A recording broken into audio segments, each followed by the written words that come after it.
Olá, alunos do EJA, turma E. A nossa videoaula de hoje trata sobre os condutores e isolantes. Afinal,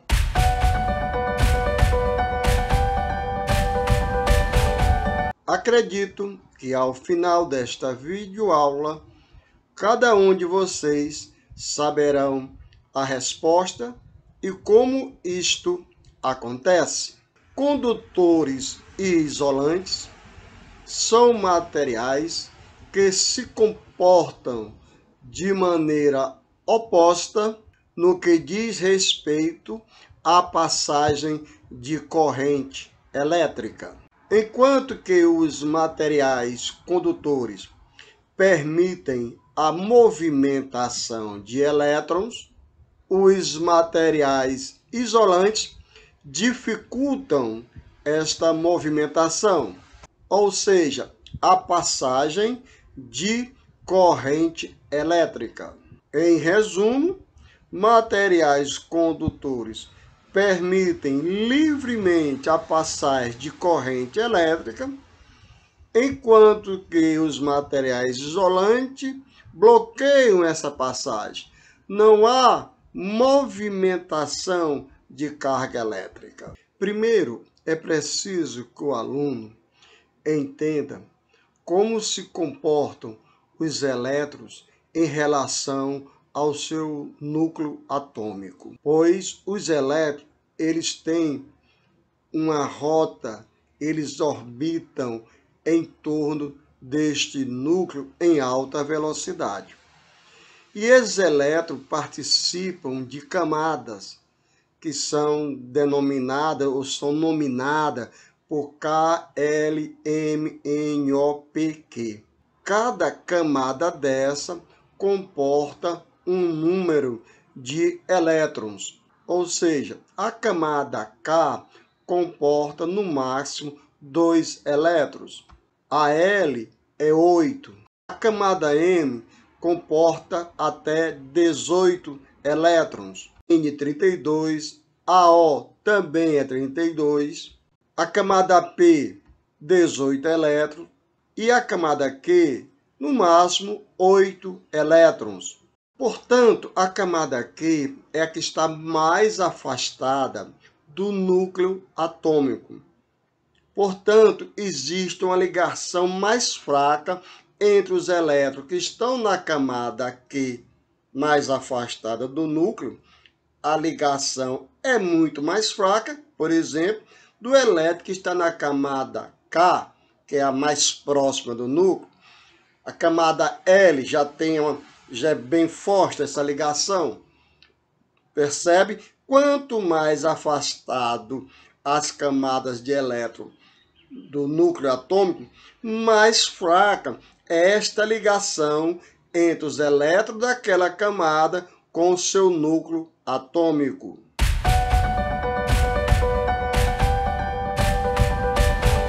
Nos materiais condutores, as cargas elétricas se movimentam com mais facilidade, em função dos seus elétrons livres presentes em sua camada de valência, que é exatamente as camadas denominadas KLM e assim sucessivamente. Os elétrons que ficam nas camadas de valência mais afastadas do núcleo atômico têm ligações muito fracas com este núcleo.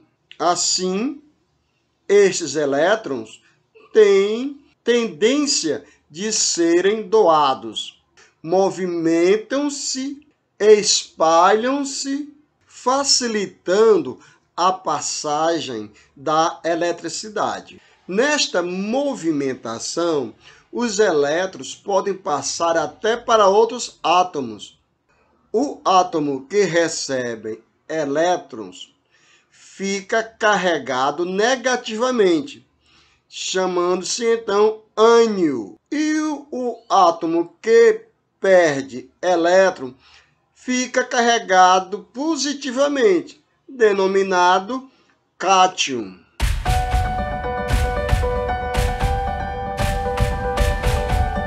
Os condutores podem ser sólidos, bem conhecidos como condutores metálicos.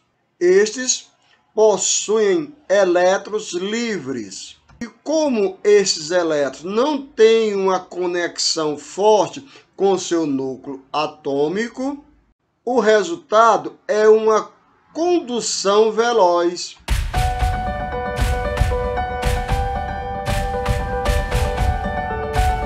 Porque os metais doam facilmente elétrons. Exemplo de condutores sólidos: cobre, alumínio, ouro, prata, magnésio, o chumbo, lítio e muitos outros.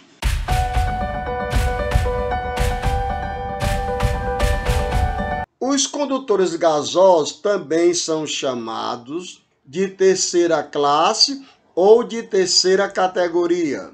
Esses condutores têm, por sua vez, carga de íons positiva, que nós conhecemos tecnicamente pelo nome de cátion, e de íons negativos, que nós conhecemos como ânions. A produção de energia ocorre quando cátion e ânions se colidem. Exemplo de condutores gasosos é qualquer gás que esteja ionizado, ou seja, que tenha cátion e ânion.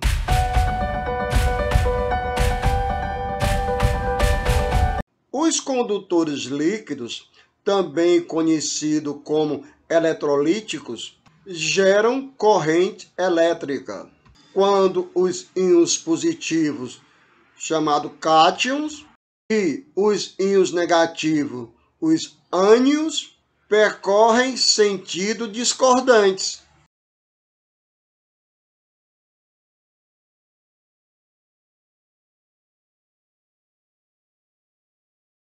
Ou seja, ao se movimentar em direções contrárias, criam com este movimento uma dissolução iônica, resultado provocado pela água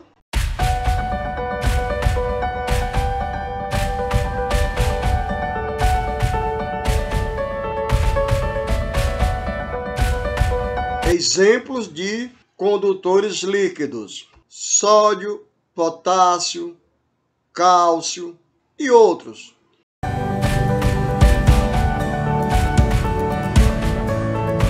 Isolantes elétricos são materiais que oferecem uma grande resistência à passagem de corrente elétrica, devido à sua estrutura com elétrons fortemente ligados ao núcleo atômico. O número de elétrons livres é baixíssimo e o espaço para a movimentação desses elétrons é bem reduzido. Os isolantes elétricos são muito usados para impedir a passagem de corrente elétrica ou evitar a fuga da corrente elétrica de um cabo condutor.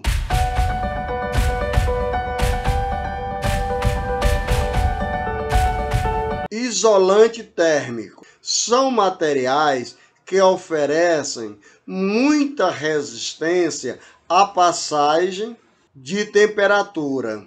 Como em sua estrutura os elétrons estão fortemente ligados ao núcleo atômico, eles não têm como se movimentar e colidir com os demais elétrons para transmitir temperatura. Os isolantes térmicos são muito usados para produzir garrafas ou objetos térmicos, mas também usado em cabos condutores, pois aumentam a resistência do calor provocado pela passagem da corrente elétrica.